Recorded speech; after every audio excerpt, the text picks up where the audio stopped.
الحمد لله نحمده ونستعينه ونستغفره ونؤمن به ونتوكل عليه ونعوذ بالله من شرور أنفسنا ومن سيئات أعمالنا من يهده الله فلا مضل له ومن يضلله فلا هادي له ونشهد أن لا إله إلا الله وحده لا شريك له ونشهد أن محمدا عبده ورسوله أما بعد اللهم صل على محمد وعلى آل محمد كما صليت على إبراهيم وعلى آل إبراهيم إنك حميد مجيد اللهم بارك على محمد وعلى آل محمد كما باركت على إبراهيم وعلى آل إبراهيم إنك حميد مجيد أما بعد فأعوذ بالله من الشيطان الرجيم بسم الله الرحمن الرحيم ولا تكونوا كالتي نقضت غزلها من بعد قوة أنكاسا وقال الله تعالى أعوذ بالله من الشيطان الرجيم واعبد ربك حتى يأتيك اليقين إلى آخر الآية. عن أبي هريرة رضي الله تعالى عنه قال رسول الله صلى الله عليه وسلم من صام رمضان إيمانا واحتسابا غفر له ما تقدم من ذنبه ومن قام رمضان إيمانا واحتسابا غفر له ما تقدم من ذنبه. প্রশংসা আল্লাহ তাআলার জন্য যে আল্লাহ সুবহানাহু ওয়া তাআলা আমাদেরকে রমজানের সিয়াম সুন্দরভাবে আদায় করার তৌফিক দান করলেন, এই জন্য বলি আলহামদুলিল্লাহ। দরুদ ও সালাম বর্ষিত হোক রাসূলের প্রতি, সকলে বলি সাল্লাল্লাহু আলাইহি ওয়াসাল্লাম।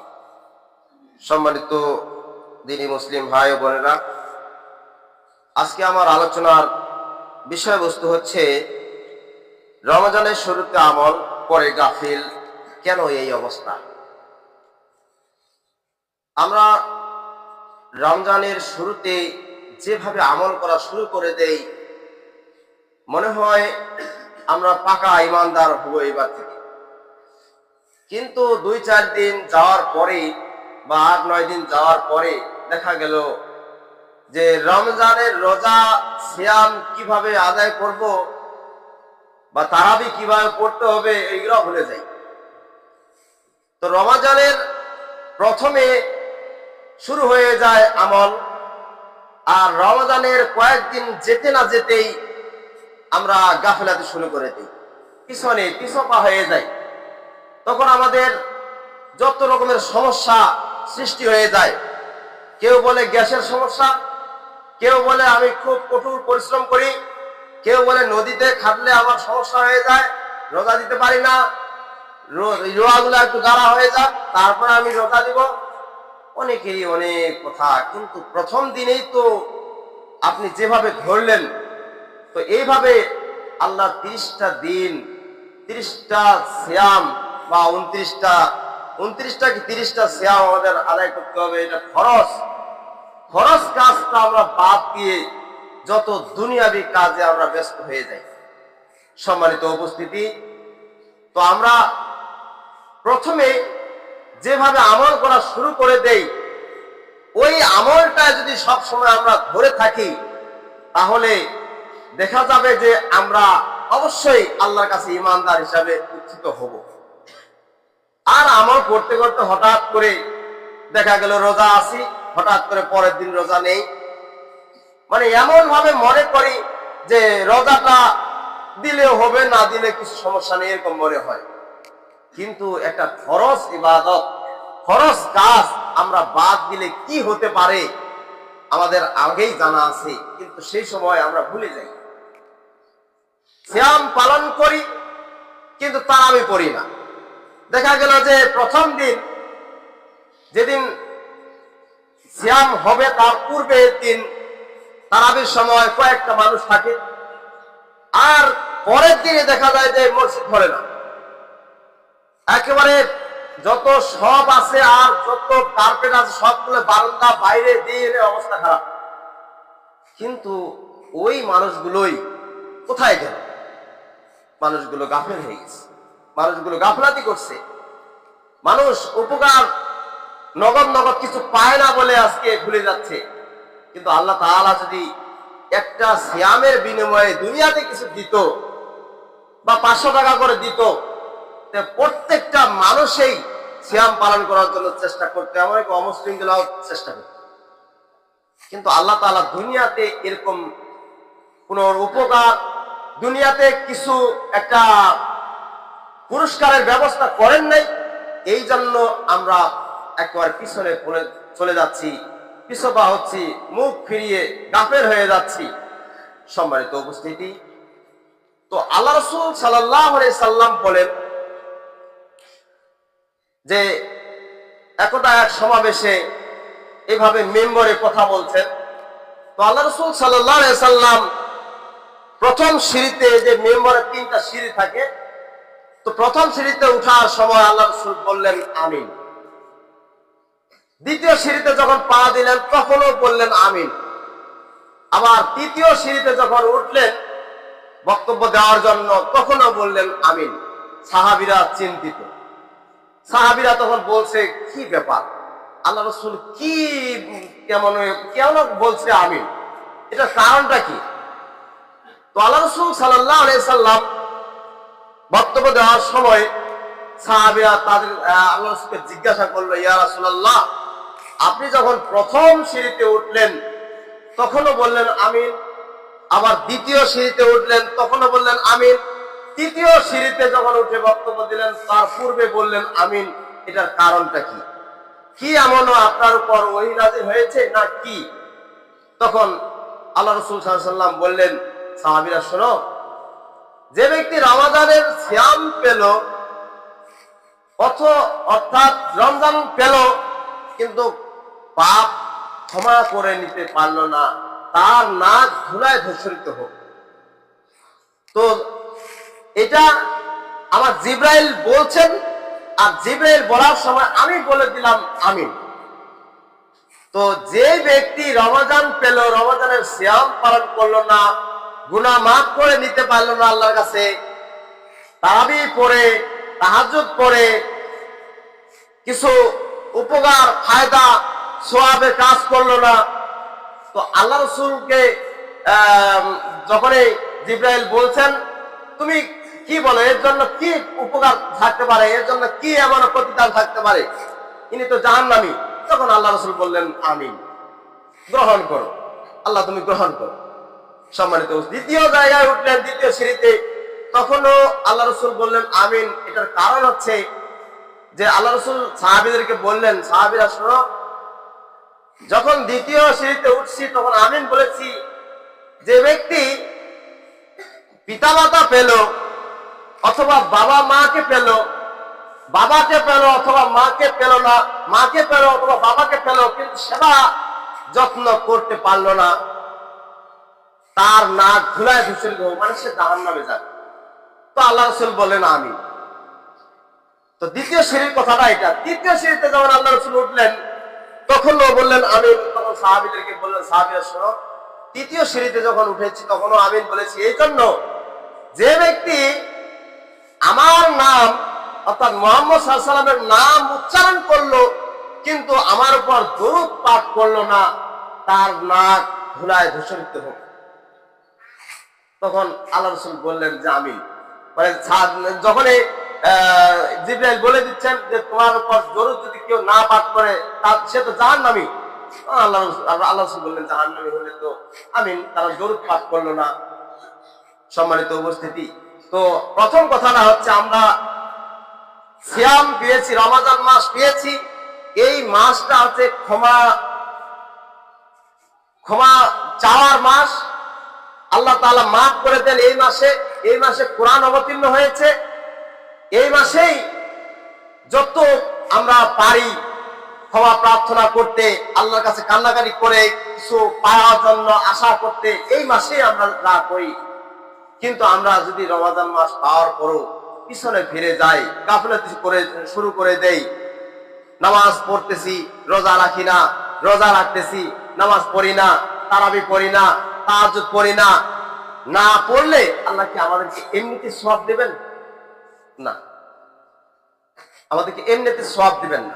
সম্মানিত উপস্থিতি, তো আল্লাহ তাআলা বলেন সূরা নাহলের 92 নম্বর আয়াতে যে যারা নামাজ ধরে কিছুদিন পরে ছেড়ে দেয়, আবার যারা সিয়াম ধরে প্রথমে কয়েকটা সিয়াম দিল, পরে আর সিয়াম আদায় করে না, প্রথম কয়েকদিন তারাবি পড়লো, পরে আর তারাবি পড়ে না, এই সম্পর্কে এটার উদাহরণ স্বরূপ আল্লাহ রাব্বুল আলামিন কোরআনুল কারীমে সূরা নাহলের 92 নম্বর আয়াতে বললেন ওয়ালা তাকুনু কাল্লাতী নাকাদাত ফাজলাহা মিন বাদি কুওয়াতিন আনকাসান, যে তোমরা ওই নারীর মতো হয়ো না যে নারী যে সারাদিন একটা সুতার গুঠলি পাকাইতে হয়তো অনেকটা বড় একটা গুঠলি করে, সেই গুঠলি আবার সন্ধ্যার সময় আসে একেবারে কাটাকাটি শুরু করে, কাটে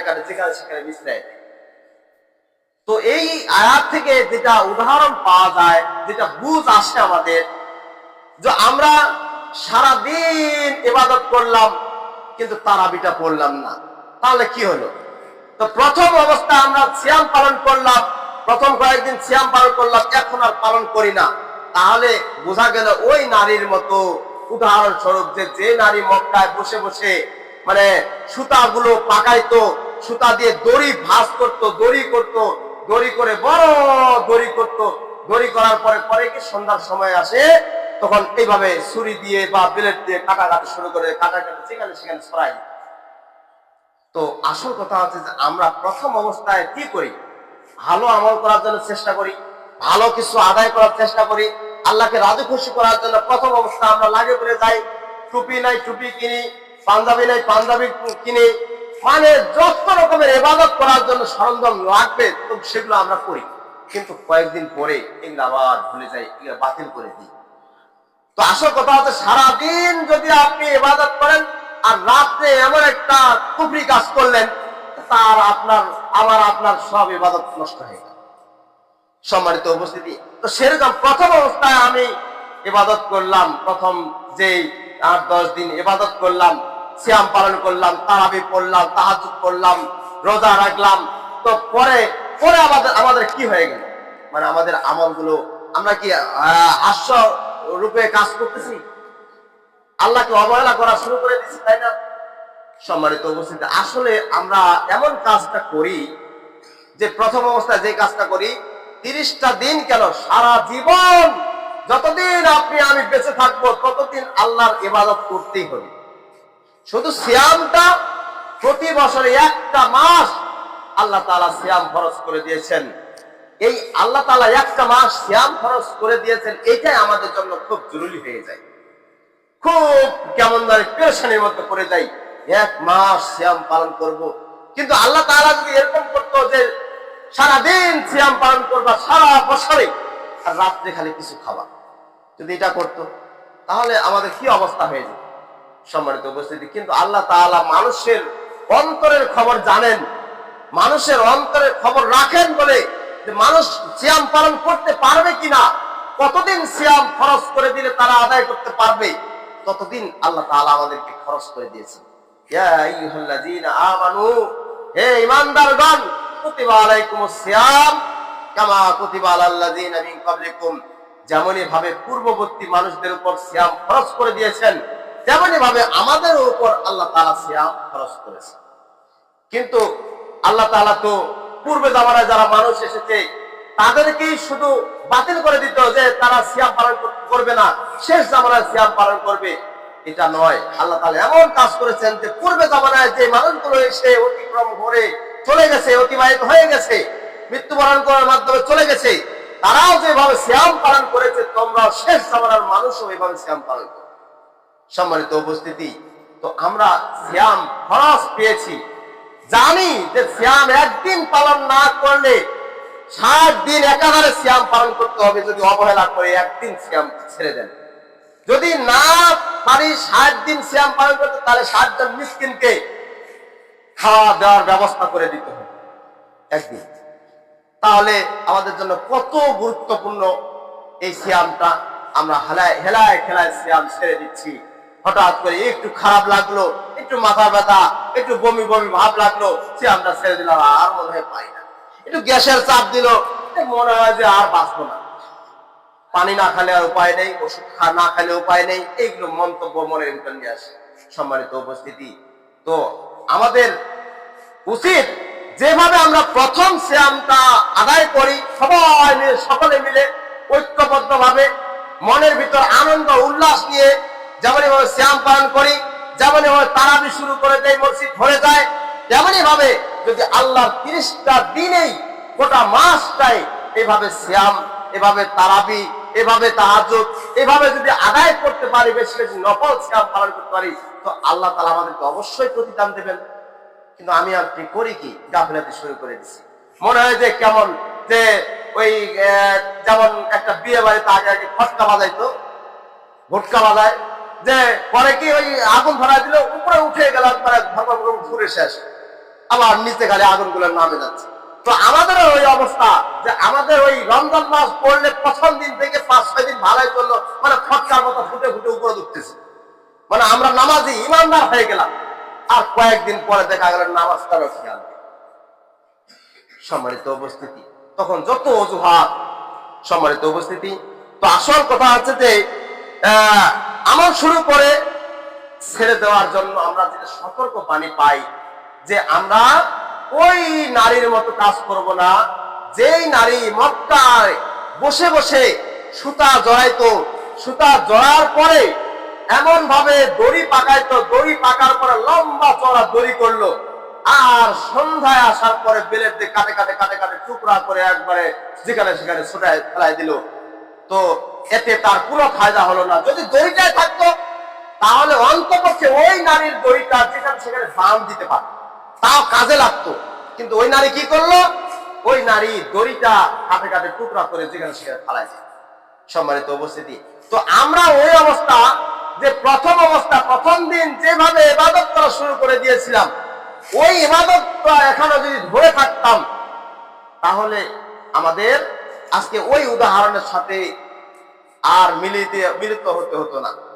সম্মানিত উপস্থিতি, তো আমাদের আমল শুরু করে যেভাবে শুরু করে দেই, কিন্তু ছেড়ে দেওয়ার সময় একবারে সহজেই ছেড়ে দেই, এটা যাতে না করি।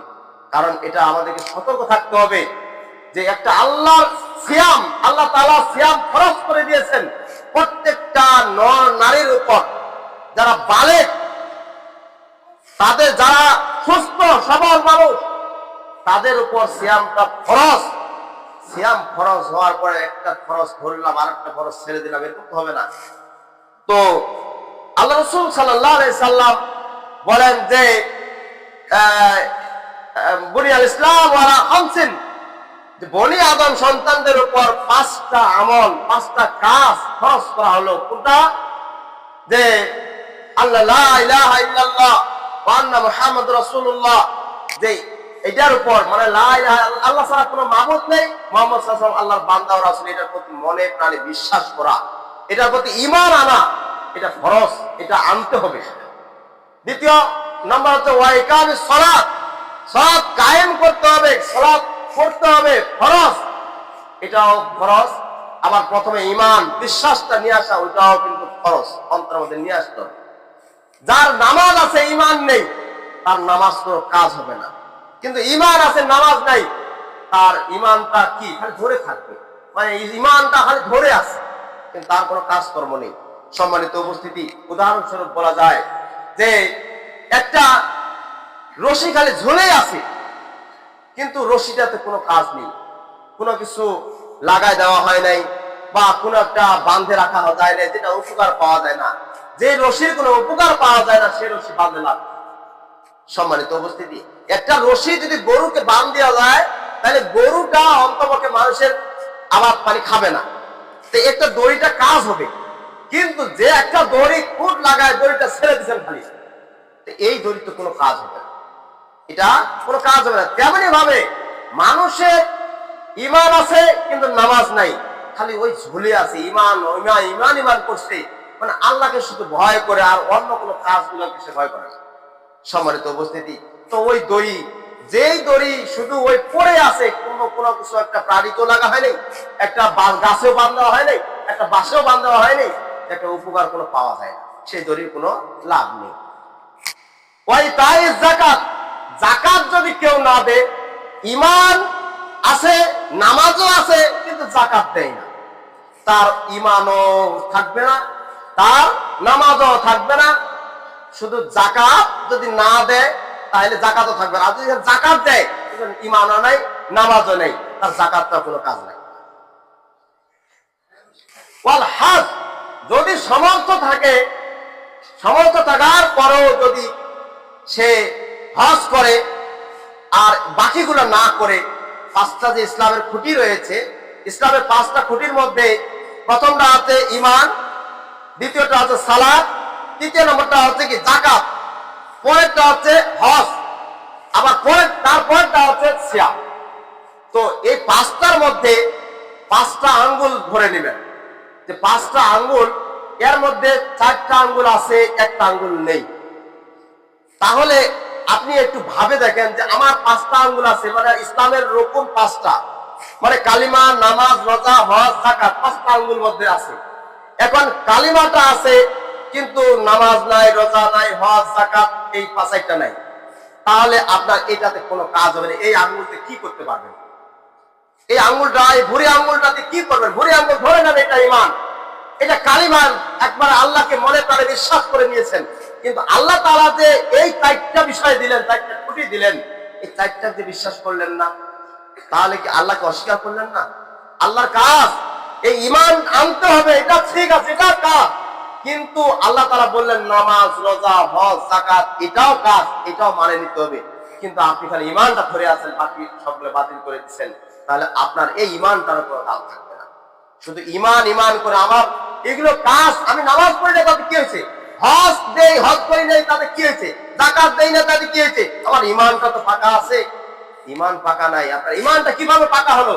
আল্লাহ তাআলা যে পাঁচটা বিষয় দিলেন রাসূলের মাধ্যমে, পাঁচটা বিষয় ফরজ আমাদেরকে মেনে নিতে হবে মনে প্রাণে।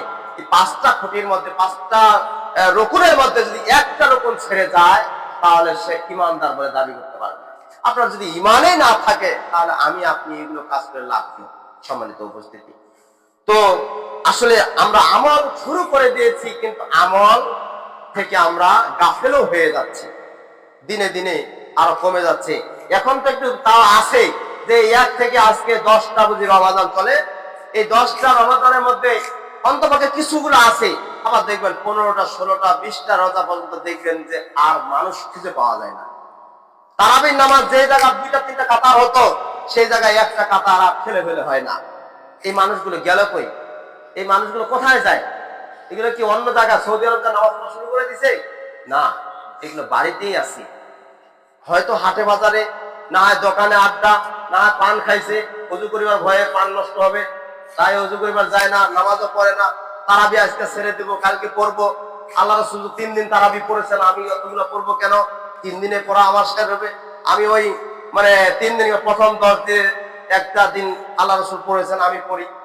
আবার দ্বিতীয় 10 দিনে একটা দিন পড়ছেন, আমি পড়ি। তৃতীয় 10 দিনে পড়ছেন একদিন, আমি পড়ি। আল্লাহ রাসূল 3 দিন পড়েছেন, কিন্তু সাহাবীরা তো সারা মাসটাই পড়েছে।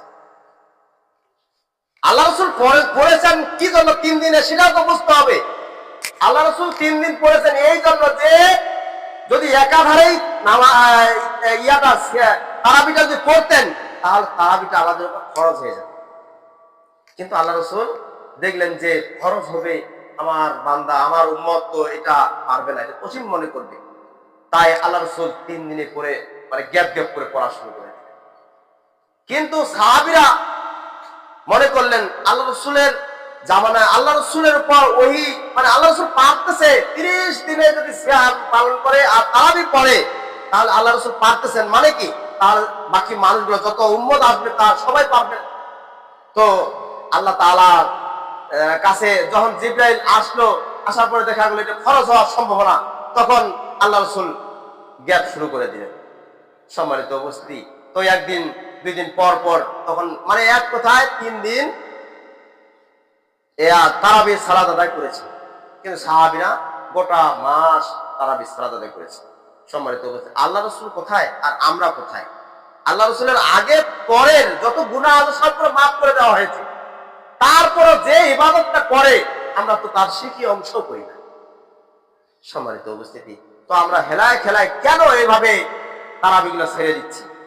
আমরা তো অন্যান্য মাসে এভাবে তাহাজ্জুদ আদায় করতে পারি না।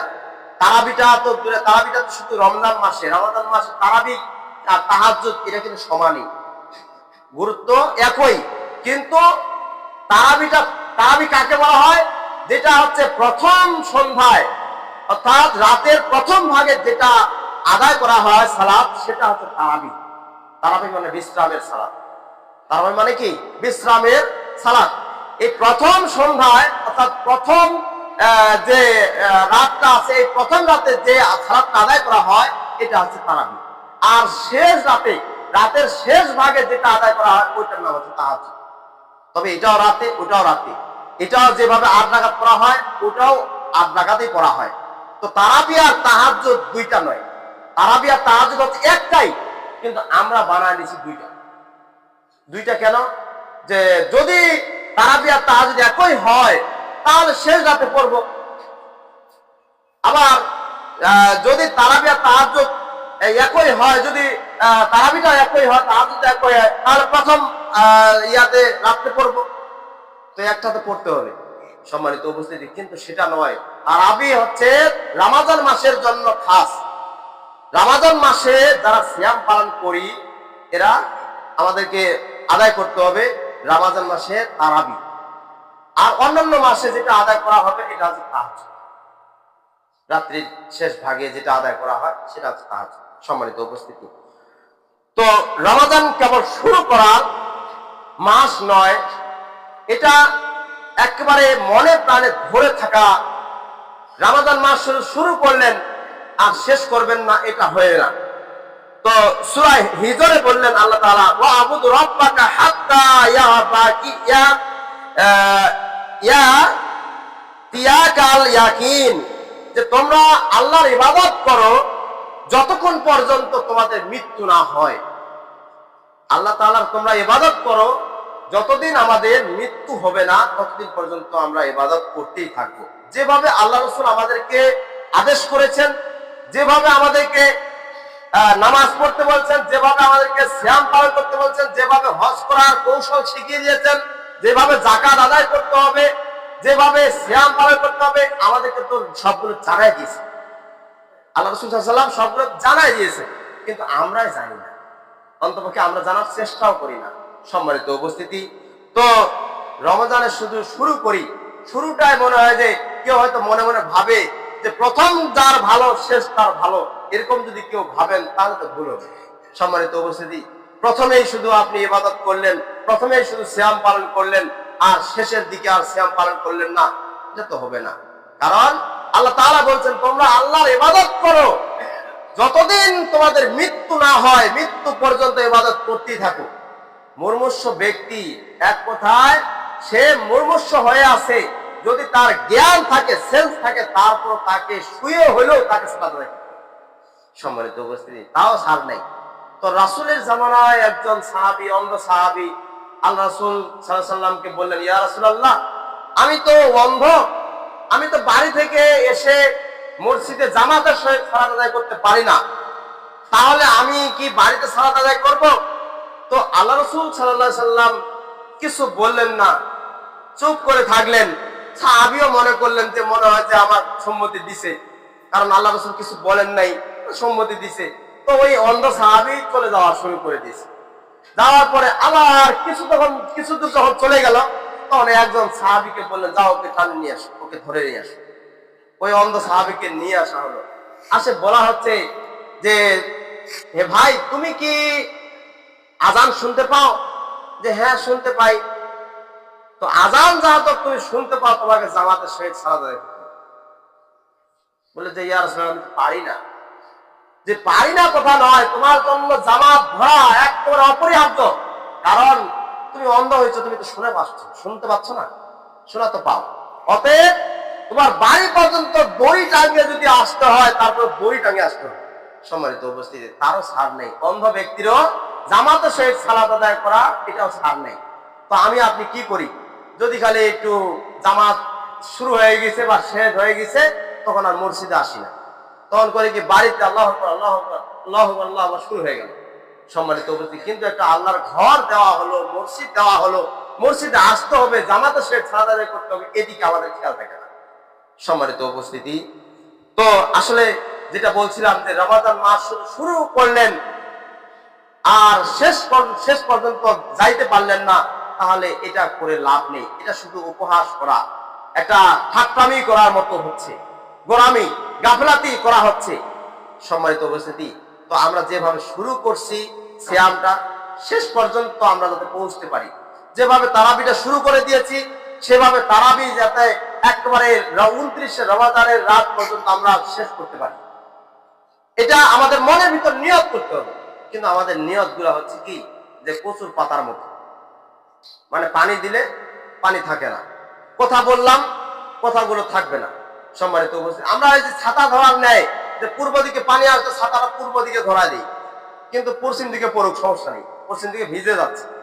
সম্মানিত উপস্থিতি, এই ছাতা ধরা মুসলমান হয়ে, ইমানদার হয়ে না থাকাই ভালো। সম্মানিত উপস্থিতি, তো আমরা চেষ্টা করব, যাতে আমরা মুসলিম, আমরা যারা মুসলমান বলে দাবি করি, আমাদের উচিত আল্লাহ তাআলা যে বিধিবিধান দিয়েছেন, রাসূল যে দিক নির্দেশনা দিয়েছেন, সেই অনুযায়ী চলা, সেই অনুযায়ী আমল করা, নিজে করা, অন্যজনকে আমল করার জন্য চেষ্টা করা, তাকে উৎসাহিত করা আমাদের একেবারে জরুরি কাজ। আমরা তো দাওয়াতি কাজ করি না। আল্লাহ রাসূল সাল্লাল্লাহু আলাইহি সাল্লামের জামানায় দাওয়াত ছিল।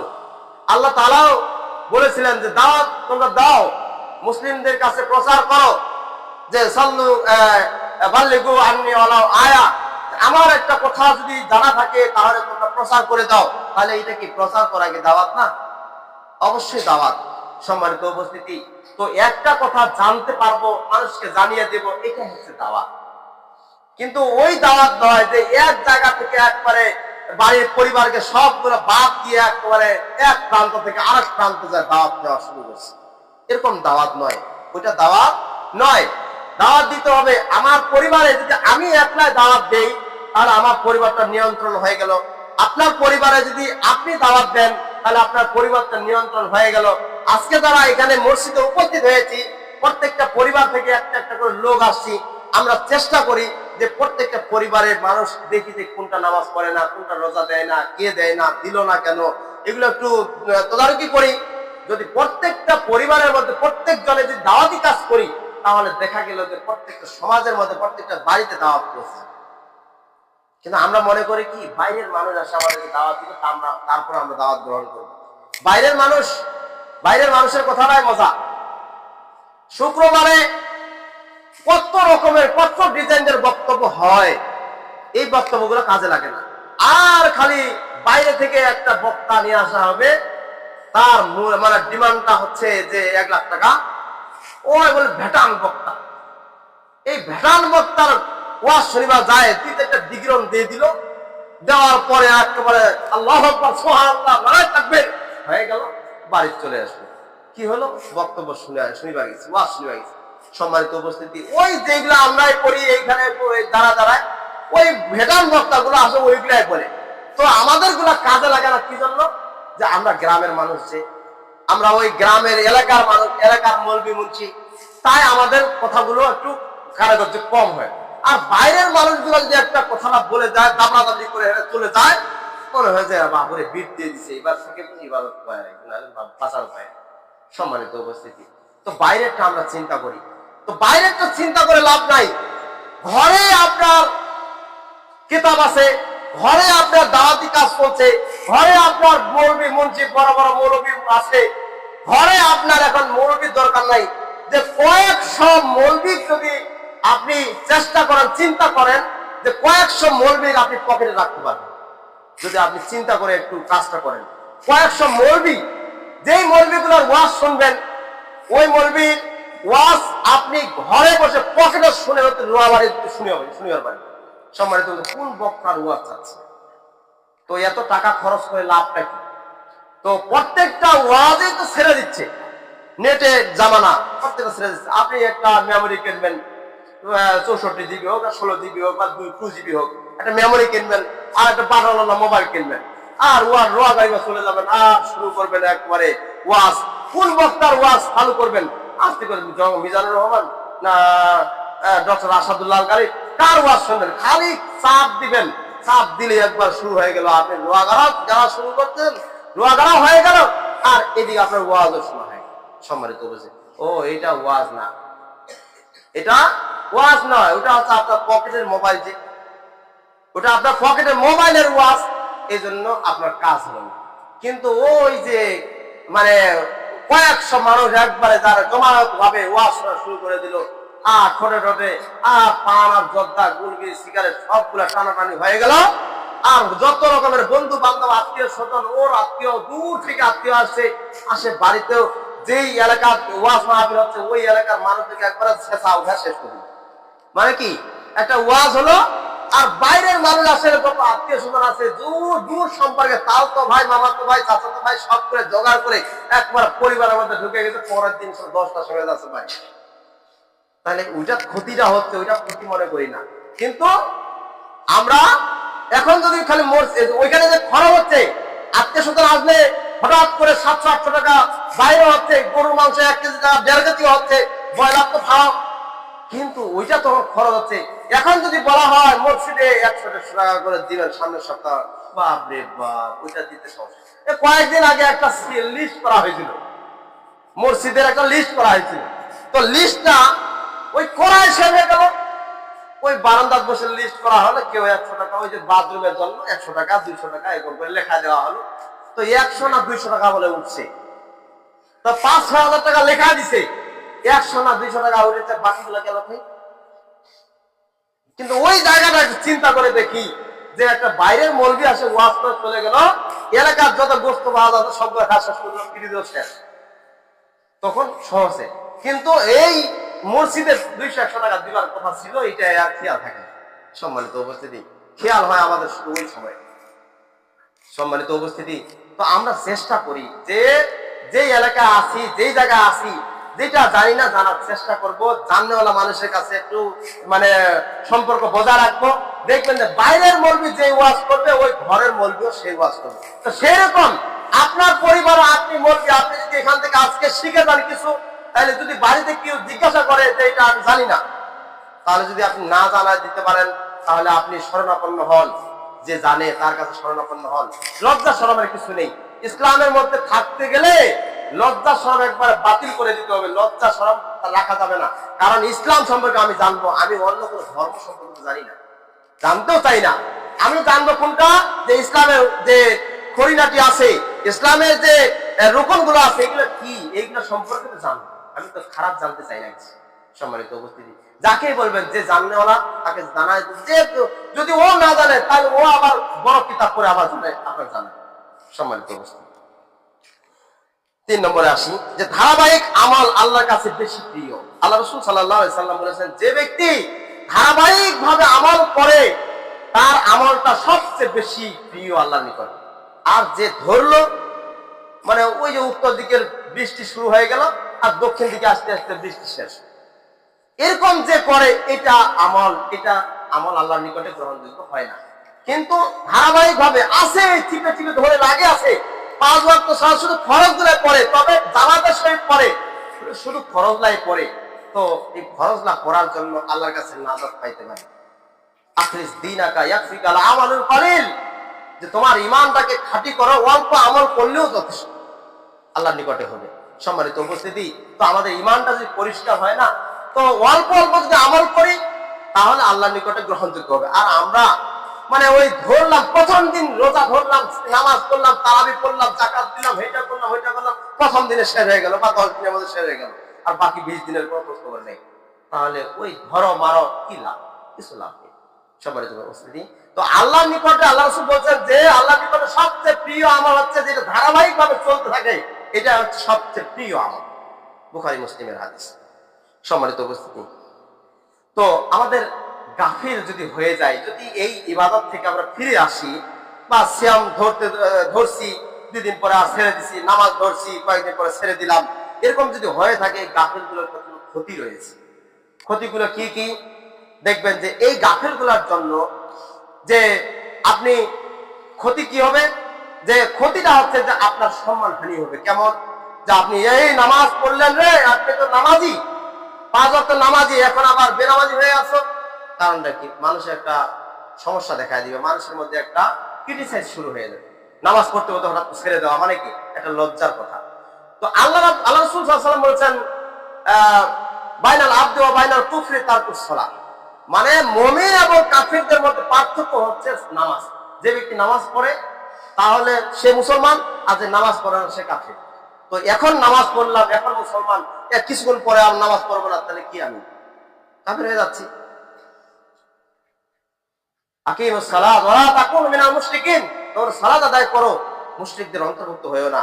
এই আয়াত থেকে বোঝা যায় যে নামাজ পড়লে আপনি মুমিন, আর নামাজ না পড়লে আপনি মুশরিক। সম্মানিত উপস্থিতি, তাহলে আমাদের ধারাবাহিক আমলটা চলতে থাকবে, আর গাফিল যাতে আমরা না হই। গাফিল হলে আমাদের সম্মান হানি হবে, এমনকি আল্লাহর কাছে যে সম্মানটা থাকবে ওইটাও থাকবে না।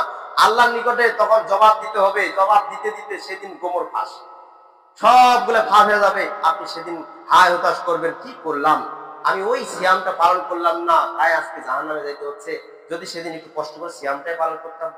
সম্মানিত উপস্থিতি, তো যদি এই রমাদান শেষ না হয় ততদিন পর্যন্ত আমরা যাতে চেষ্টা করি, সিয়ামটা শেষ হলে আমাদের সিয়াম অন্তত এই 30টা ফরজ, এই ফরজগুলো আমরা আদায় করার চেষ্টা করি।